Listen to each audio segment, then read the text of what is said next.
হাঁপানি, শ্বাসকষ্ট, pulmonary disease অথবা সিওপিডি ইত্যাদির ক্ষেত্রে জীবনযাত্রা মান উন্নত করতে খুব দ্রুত কাজ করে থাকে সালফ্লু 250 রোটাক্যাপ।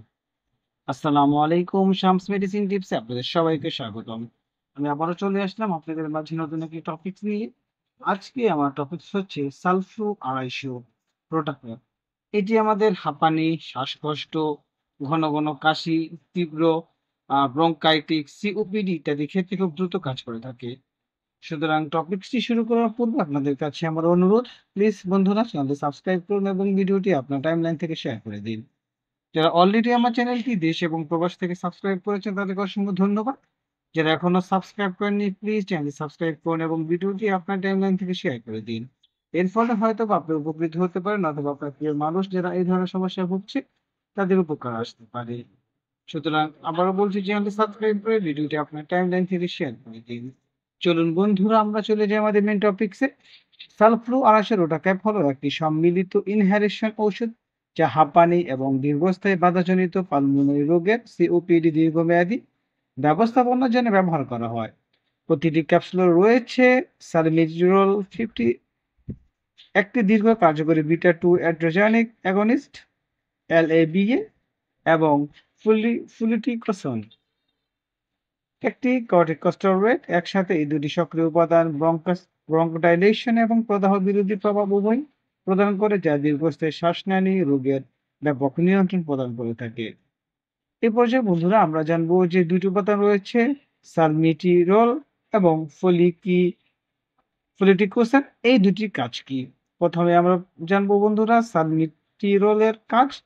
সালমিটিরোল হল একটি দীর্ঘ কার্যকরী ব্রঙ্কোডাইলেটর যা ফুসফুসে বিটা 2 আড্রেনার্জিক রিসেপ্টরগুলোকে উদ্দীপ্ত করে কাজ করে। এই উদ্দীপনা শ্বাসনালীর মসৃণ পেশিগুলিকে শিথিল করে, যার ফলে ব্রঙ্কোডাইলেশন হয়। এটি শ্বাসকষ্ট, বুকে টান এবং কাশির মতো লক্ষণগুলি প্রতিরোধ করে। সালমেটরের দীর্ঘস্থায়ী ক্রিয়া 12 ঘন্টা পর্যন্ত থাকে, যা এটি দিন এবং রাতের লক্ষণ নিয়ন্ত্রণে কার্যকর করে তোলে। বন্ধুরা দ্বিতীয়তে রয়েছে ফ্লুটিকোসন প্রোপিওনেট 250 mcg। ফ্লুটিকোসন একটি শক্তিশালী ইনহেলড কর্টিকস্টেরয়েড যা শ্বাসনালী প্রদাহ, ফোলাভাব এবং শ্লেষ্মা উৎপাদন কমায়, প্রদাহজনক মধ্যস্থকারীদের দমন করে। এটি হাঁপানির আক্রমণ এবং সিওপিডি তীব্রতা প্রতিরোধে সহায়তা করে। সালমেটরোলের বিপরীত ফ্লুটিকোসন তাৎক্ষণিক কুসম্পাদন করে না, তবে সময়ের সাথে সাথে ফুসফুসের কার্যকারিতা উন্নত করে এবং প্রদাহ প্রতিরোধ করে। বন্ধুরা এই সংমিশ্রণটি দ্রুত লক্ষণ প্রতিরোধ, ব্রঙ্কোডাইলেশনের মাধ্যমে এবং দীর্ঘমেয়াদী রোগ নিয়ন্ত্রণ, প্রদাহ বিরোধী ক্রিয়াকলাপের মাধ্যমে উভয়ই নিশ্চিত করে থাকে। অর্থাৎ দুইটি যেহেতু বাধা রয়েছে, সেই ক্ষেত্রে যাদের এই ধরনের সমস্যা রয়েছে তাদের ক্ষেত্রে কিন্তু এই রোটাক্যাপটি খুব দ্রুত কাজ করে থাকে। এই পর্যায়ে বন্ধুরা আমরা জানবো এটি কোন কোন ক্ষেত্রে কাজ করে, অর্থাৎ কোন কোন কাজে ব্যবহার করা হয়। প্রথমে হাঁপানি, মাঝারি থেকে তীব্র স্থায়ী হাঁপানি রোগীদের জন্য যারা কেবল ইনহেলড কর্টিকস্টেরয়েড দিয়ে পর্যাপ্তভাবে নিয়ন্ত্রণ করা যায় না, যাদের প্রদাহ বিরোধী এবং ব্রঙ্কোডাইলেটর থেরাপি উভয় প্রয়োজন। দীর্ঘস্থায়ী অবস্ট্রাকটিভ পালমোনারি ডিজিজ অথবা সিওপিডি, মাঝারি থেকে তীব্র সিওপিডি রোগীদের রক্ষণাবেক্ষণের চিকিৎসার জন্য, যার যারা ঘন ঘন লক্ষণ বা তীব্রতা অনুভব করেন। ফ্লেয়ার আপ কমাতে এবং সামগ্রিক জীবনযাত্রা মান উন্নত করতে সাহায্য করে। অর্থাৎ এই রোটাক্যাপটি যখন আপনি মেশিনের সাহায্যে নেবেন, সেক্ষেত্রে আপনাদের যে এই শ্বাস সমস্যা রয়েছে, শ্বাস সংক্রান্ত সমস্যা রয়েছে, সেটি খুব দ্রুত সমাধান করতে সহায়তা করে। এ পর্যায়ে বন্ধুরা আমরা জানবো এর ডোজ বা সেবনবিধি কিভাবে করতে হবে। স্বাভাবিক ডোজ হলো একটি ক্যাপসুল দিয়ে দিনে 2 বার সকাল এবং সন্ধ্যা শ্বাস নেওয়া, তবে সঠিক পদ্ধতিটি একজন চিকিৎসকের নির্দেশে নির্ধারণ করা উচিত। অর্থাৎ আপনি এটি কিভাবে দিবেন, এটি সকাল এবং সন্ধ্যা দিবেন, তবে সঠিকভাবে ডোজটি নির্দেশ করার জন্য একজন চিকিৎসকের পরামর্শ নেবেন।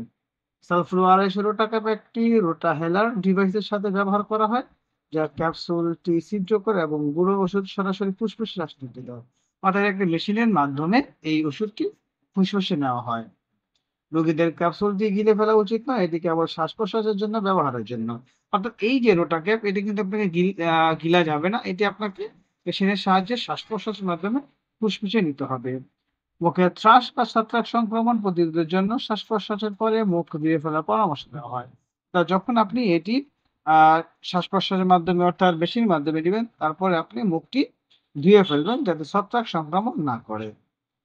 এ পর্যায়ে বন্ধুরা আমরা যার উপকারিতা, কারণ এই যে আমরা এই রোটাক্যাপ ইনহেলারটা নিচ্ছি তার উপকারিতা রয়েছে সেই সম্পর্কে আমরা জানবো। উপকারিতার মধ্যে রয়েছে একটি ক্যাপসুল দ্বৈত থেরাপি প্রদান করে, হাঁপানি এবং সিওপিডি লক্ষণগুলি ফ্রিকোয়েন্সি এবং তীব্রতা হ্রাস করে। অর্থাৎ এই ক্যাপসুলটি একসাথে ২ টা থেরাপি কাজ করে। হাঁপানি এবং সিওপিডি শ্বাসকষ্ট এর ফ্রিকোয়েন্সি তীব্রতা হ্রাস করে। ফুসফুসের কার্যকারিতা সামগ্রিক শ্বাস-প্রশ্বাসের ক্ষমতা উন্নত করে। অর্থাৎ ফুসফুসের যে কার্যকারিতা শ্বাস-প্রশ্বাসে এটা কিন্তু শক্তিটা বৃদ্ধি করে। রাতের লক্ষণ এবং ভোরে শ্বাসকষ্ট প্রতিরোধ করে। যেহেতু এটা সকালে এবং সন্ধ্যায় নেওয়া হয় সেই ক্ষেত্রে দিনে এবং রাতে যে সমস্যা রয়েছে সেটাও সমাধান করে থাকে।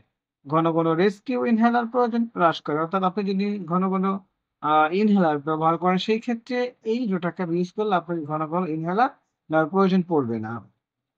পার্শ্ব প্রতিক্রিয়া, বন্ধুরা প্রতিটি মেডিসিনের পার্শ্ব প্রতিক্রিয়া রয়েছে। পার্শ্ব প্রতিক্রিয়ার মধ্যে রয়েছে ঘোলা বা গলা ব্যথা, মুখে ছত্রাক সংক্রমণ, মাথা ব্যথা, কাশি, গলা জ্বালা ইত্যাদি। এটি হচ্ছে সাধারণ পার্শ্ব প্রতিক্রিয়া।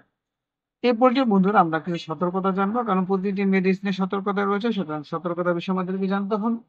হাঁপানি আক্রমণে তাৎক্ষণিক উপশমের জন্য নয়, এটি রেস্কিউ ইনহেলার যেমন সালবুটামল সর্বদা হাতের কাছে রাখা উচিত। প্রয়োজন অনুসারে নয়, নিয়মিতভাবে নির্দেশিত হিসেবে ব্যবহার করা উচিত। এটা নিয়মিতভাবে এটা ব্যবহার করা উচিত। প্রয়োজন অনুসারে নয়। হৃদরোগ, উচ্চ রক্তচাপ, ডায়াবেটিকস বা থাইরয়েড রোগের রোগীদের চিকিৎসায় তত্ত্বাবধানে সতর্কতার সাথে ব্যবহার করা উচিত। অর্থাৎ যাদের হৃদরোগ রয়েছে, উচ্চ রক্তচাপ রয়েছে, ডায়াবেটিকস রয়েছে, থাইরয়েড রয়েছে, তারা অবশ্যই এই প্রোটাকেপটি ব্যবহার করার পূর্বে একজন চিকিৎসকের তত্ত্বাবধানে সতর্কতার সাথে ব্যবহার করবেন। আকস্মিকভাবে ওষুধ বন্ধ করা এড়ানো উচিত। অর্থাৎ হঠাৎ করে আপনি এই রোটাকেপটি বন্ধ করবেন না। নিয়মিত চিকিৎসা পরীক্ষা এবং ফুসফুসের কার্যকারিতা পরীক্ষার পরামর্শ দেওয়া হয়। অর্থাৎ আপনার যে সমস্যা রয়েছে সেই ক্ষেত্রে আপনি নিয়মিত আপনার ফুসফুসের যে চিকিৎসা সেটা পরীক্ষা করে নিবেন। সুতরাং বন্ধুরা আমরা বলতে পারি সালফ্লোরাইসিন রোটাক্যাপ হাঁপানি এবং সিওপিডির জন্য একটি কার্যকর রক্ষণাবেক্ষণ থেরাপি যা সালমেটেরল ব্রঙ্কোডাইলেটর ক্রিয়া এবং ফলিকিউকোসান প্রোপিওনেটের প্রদাহ বিরোধী শক্তি সমন্বয় করে।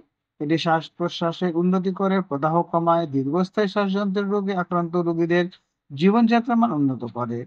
তবে সর্বোত্তম ফলাফল অর্জনের জন্য এটি নিয়মিতভাবে চিকিৎসা নির্দেশনা এবং সঠিক শ্বাস-প্রশ্বাসের কৌশলের সাথে ব্যবহার করা উচিত।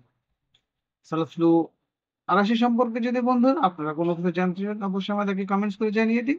আমরা আপনাদের কমেন্টস গুলো যথাযথ উত্তর দেওয়ার চেষ্টা করব। আমাদের এই চ্যানেলের মাধ্যমে শুধুমাত্র কোন রোগের জন্য কোন মেডিসিন সেবন করবেন সেই সম্পর্কে বলা হয়। সুতরাং কোন মেডিসিন সেবন করার পূর্বে বা অন্য কাউকে উৎসাহ দেওয়ার পূর্বে একজন অভিজ্ঞ ডাক্তারের সাথে পরামর্শ করুন, অথবা আপনার পাশে যে স্বাস্থ্যসেবা কর্মী রয়েছে তার সাথে আলোচনা করে সেবন করবেন বা ব্যবহার করবেন। কোনোভাবে এই ডক্টরের পরামর্শ ছাড়া কোনো মেডিসিন সেবন করবেন না। ভিডিওটি যদি আপনাদের ভালো লাগে এবং উপকারী মনে হয় তাহলে বন্ধুরা আপনারা আপনাদের বন্ধুদের কাছে শেয়ার করে দিন। তাছাড়া আপনারা যদি অন্য কোনো টপিক সম্পর্কে জানতে চান আমাদেরকে কমেন্টস করে জানান। আমরা আপনাদের কমেন্টস অনুযায়ী সেই ধরনের ভিডিও আপনাদের কাছে নিয়ে আসব। আজ এ পর্যন্তই। আগামীকালকে আবার কথা হবে নতুন কোনো টপিকসে। সেই পর্যন্ত সবাই ভালো থাকুন, সুস্থ থাকুন। যাওয়ার পূর্বে আবারও বলছি প্লিজ চ্যানেলটি সাবস্ক্রাইব করুন এবং ভিডিওটি আপনার টাইমলাইন থেকে শেয়ার করে দিন। এর ফলে এই ধরনের রোগে যারা আক্রান্ত রয়েছে আপনার পরিচিত তাদের উপকারে আসতে পারে। লাইক, কমেন্ট, শেয়ার করে শামস মেডিসিনটির চ্যানেলটির সাথেই থাকুন। সবার সুস্থতা কামনায় আজকের মতো খোদা হাফেজ।